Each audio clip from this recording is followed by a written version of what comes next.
IUQM 2022 का ही problem है, PNC का। चलिए देखते हैं इसमें क्या है, ये क्या कह रहे हैं। इसमें 52 बॉल्स हैं, 4 बॉक्सों में डालिए। आपके पास लिखा हुआ है नो बॉक्स इज एम्प्टी, तो पहले एक एक बॉल डाल देते हैं ना। तो अब हमारे पास बॉल बची 48। अब हमें 0 बॉल भी डाल सकते हैं किसी बॉक्स में, लेकिन इसमें एक रेस्ट्रिक्शन और है कि difference between the number of balls in any 2 of the boxes is not a multiple of 6। उस 6 का मल्टीपल नहीं होना चाहिए। तो इसका मतलब जब आप बॉल्स डालेंगे तो बॉल का नंबर या तो 6p टाइप का होगा, 6p+1 टाइप का होगा, इस टाइप का होगा, 6p+2, इस तरह के कुछ नंबर्स हो सकते हैं, 6p+5 तक। कोई भी दो सेम नहीं होने चाहिए, क्योंकि अदरवाइज़ जो डिफरेंस है वो क्या हो जाएगा, 6 का मल्टीपल हो जाएगा। चलिए मान लेते हैं एक में हमने डाला 6p1+r1, दूसरे में डाला 6p2+r2, तीसरे में डाला 6p3+r3, ऐसे लिख देते हैं k=1 से k=4। और ये पूरा सम जो आया, चौथे में डाला 6p4+r4, ये टोटल सम जो है वो किसके बराबर आना चाहिए, 48 के बराबर आना चाहिए। तो ये आ जाएगा मेरे पास 6 टाइम्स p1+p2+p3+p4, और इधर आ जाएगा r1+r2+r3+r4, और ये आपका किसके बराबर होना चाहिए, 48 के बराबर होना चाहिए। तो अगर आप देखें ध्यान से तो आपको समझ में आएगा कि भाई ये 6 का मल्टीपल है, ये 6 का मल्टीपल है, तो ये भी 6 का मल्टीपल होना चाहिए। तो r1+r2+r3+r4 जो 6 का मल्टीपल होना चाहिए, तो r1+r2+r3+r4 जो है वो या तो 6 होना चाहिए, 0 देखो नहीं हो सकता। 0 होगा तो सारे 0 होने पड़ेंगे, उसमें फिर वो डिफरेंस जो है 6 का मल्टीपल आ जाएगा। या r1+r2+r3+r4 जो है वो क्या होना चाहिए, 12 होना चाहिए, या 18 हो नहीं सकता, क्योंकि आप पॉसिबिलिटी चेक करेंगे 18 बनना पॉसिबल नहीं है। अगर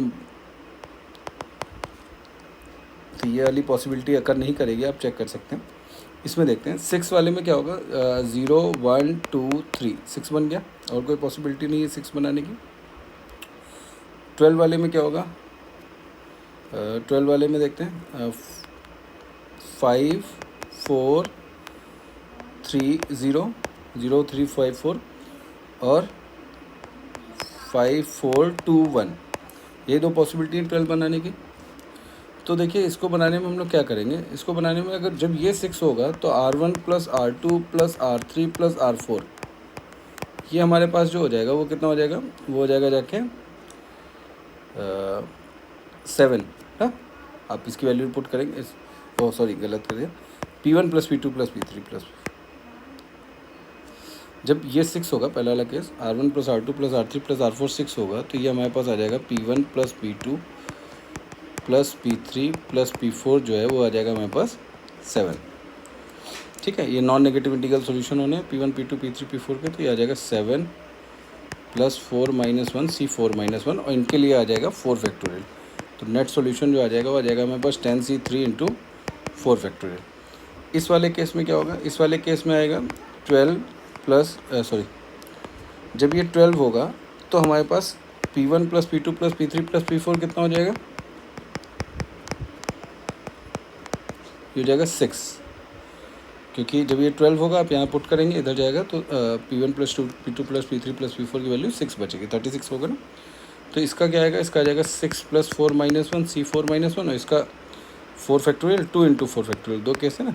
तो इसको आप पूरा सम कर देंगे, तो आपका नेट जो आंसर आ जाएगा वो कितना आ जाएगा, 10c3 × 4 factorial plus 9c3 × 4 factorial × 2।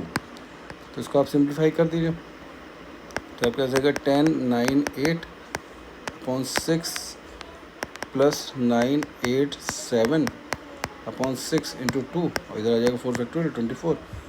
तो इसको आपने सिंप्लीफाई किया तो आ जाएगा 2 3 6 4 8 3 3 9 120 2 6 3 3 9 24 × 7 आ जाएगा 24, तो आ जाएगा 120, ये आ जाएगा, ठीक है 24। तो ये आपके पास नेट आ जाएगा 288 × 24। इसको आप जब सॉल्व करेंगे, देखिए इसको मल्टीप्लाई कर लेते हैं, 288, इसको हम लिख लेते हैं 25 - 1, तो इसको आ जाएगा 25 × 8 200, 28, 25 इंटू 8 220, 22, 25 इंटू 2 50, 50 और 22 72 माइनस 288। तो आप कैसे 10 माइनस 8 2, 9 माइनस 8 1, 6 9 1 2। ये अब कैसा आ जाएगा? अब इसको हमें लिखना कैसे? इसको 100 A प्लस B टाइप में लिखना है, तो ये आ जाएगा हमारे पास 69 इंटू 100 प्लस 12। तो आपके पास A आ जाएगा 69 और B आ जाएगा 12। आपसे A प्लस B पूछा हुआ है, तो आ जाएगा 69 plus 12, that is 9 to 81। This is your answer. I hope you understood the solution.